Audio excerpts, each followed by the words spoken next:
السلام عليكم، اهلا بيكم حبايبي. ان شاء الله النهارده هنعمل مع بعض طبق مكرونه سهل جدا واسرع ما يكون ولذيذ جدا ان شاء الله. زي ما انتم شايفين معايا كده هحط معلقتين زيت، ممكن تستخدمي سمنه بس زيت اخف لاني هستخدم لحمه مفرومه يبقى فيها الدهون بتاعتها، فهستخدم معايا زي ما انتم شايفين كده الزيت. معايا هنا بصلايه متقطعه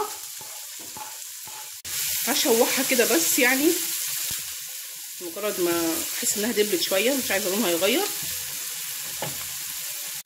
هنزل عندي بلحمه مفرومه، يعني اي كميه انت حباها استخدميها، يعني كميه كتير كميه شويه ده راجع ليكي انت وعلى حسب كميه المكرونه اللي هتستخدميها. هفككها بقى من بعضها كده برده واشوحها مع البصلايه. فلفل اسمر، التوابل بتاعتك اللي انت تحبيها استخدميها. بحط معايا حاجه بسيطه كده، حبهان مطحون كده برده، قرفه كده رشه. لو عندك زنجبيل فريش حطي، هيبقى جميل جدا. واقلبهم بقى كده مع بعض.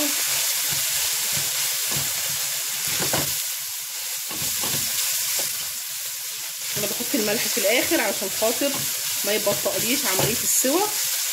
هي طبق سريع جدا ما بياخدش وقت. معايا هنا جزرايه مبشوره في الالوان احمر واصفر، هنزل بيهم كلهم كده مره واحده واشوحهم برضو مع اللحمه. احط عندي طماطم، لو عايزه تستخدمي صلصه استخدمي حوالي 3 معالق صلصه.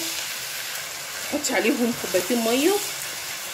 انا دي طماطم وبس يعني مش ميتها مش كتير، بس هزود عليها ميه.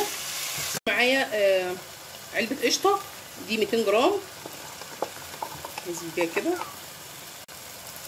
هحط الملح واقلب بقى كله كده مع بعضه. انا ما حطيتش الميه علشان خاطر انا مستنيه اما احط المكرونه عشان يبقى النسبه كلها كده على بعضيها. حتى وانتي بتحطي صلصه اعملي كده. احط عندي حوالي نص كيلو مكرونه مش اكتر يعني. طبعا دي يعني راجعه ليكي، حابه تكتري تقللي ده تبعك انت. تمام.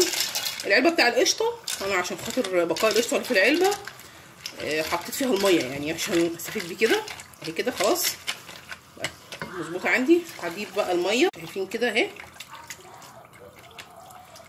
هجيب برضو عليها كمان شويه ميه، يعني عايزه ايه ما تبقاش في حاجه باينه خالص من المكرونه، تبقى مدارياها بس اهي بالمنظر ده كده. شايفين كده مداريه. هغطيها بقى، طبعا اتاكدت من الملح. هغطيها لغايه لما تتشرب. لما تتشرب يعني احس ان الميه قلت شويه، ما تكونش قلت خالص مش زي الرز. ههدي عليها بقى، ولما هدي عليها هسيبها يعني حوالي 10 دقايق. بعد ما هدي عليها هتكون استوت ونشوفها مع بعض، هتبقى طعمها خطير.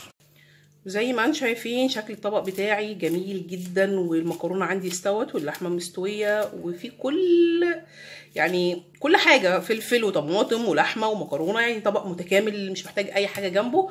ان شاء الله لما تجربوه باذن الله هيعجبكم، بس يعني تابعوني كده وعرفوني هيعمل معاكم ايه. ما تنسوناش بقى بدعوه حلوه منكم. اشوفكم على خير، والسلام عليكم ورحمه الله وبركاته.